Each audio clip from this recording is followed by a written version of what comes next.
GI just used the words fistula, I need you to stop scrolling because nobody explains what that actually means, and the silence, as usual, is scarier than the truth.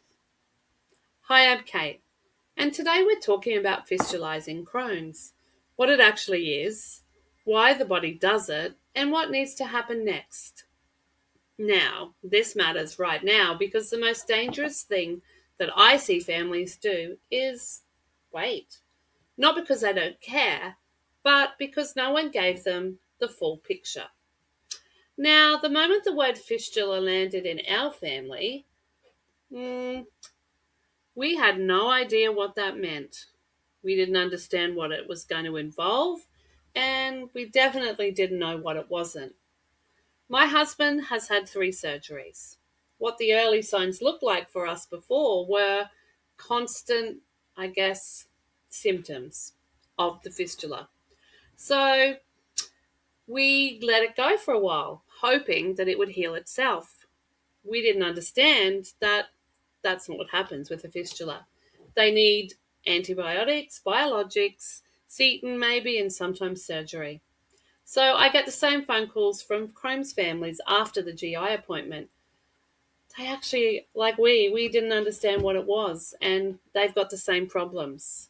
So this is what I want you to hold on to for the next 10 minutes. Fistulizing Crohn's is not a rare worst-case scenario.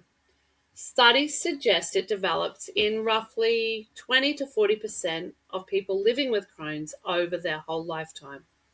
It's a specific, well-understood complication with a really clear treatment pathway. It's not like, oh, we'll just have a guess and see what happens.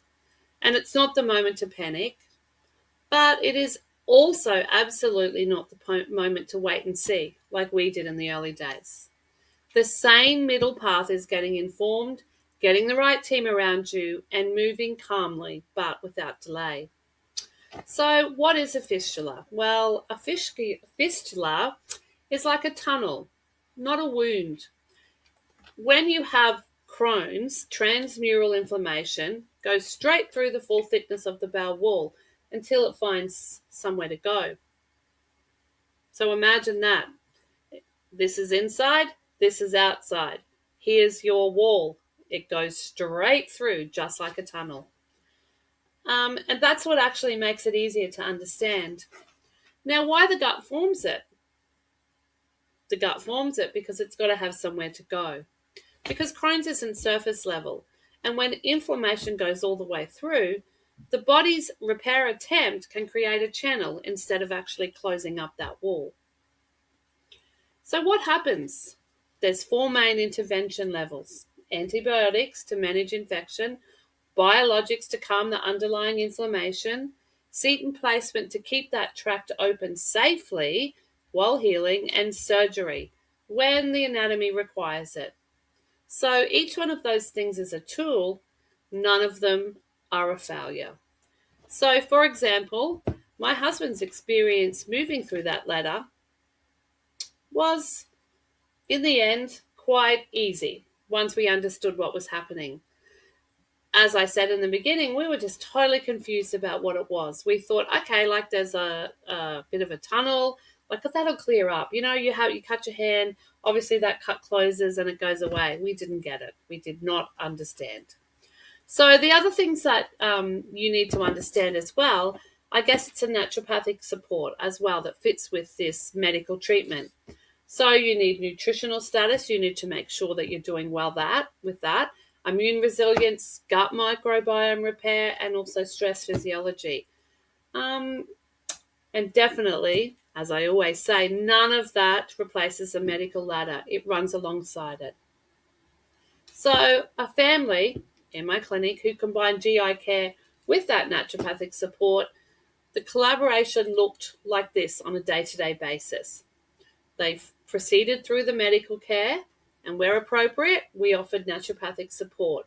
Once it was healed, then we added more naturopathic support. So as usual, we work alongside it, not instead of. So where my husband is now is he has been flare-free. I always have trouble saying that, but flare-free for 20 years after 3 surgeries. So What I'm telling you, it's not a promise. I'm just telling you what happened to us. So don't panic, but don't wait.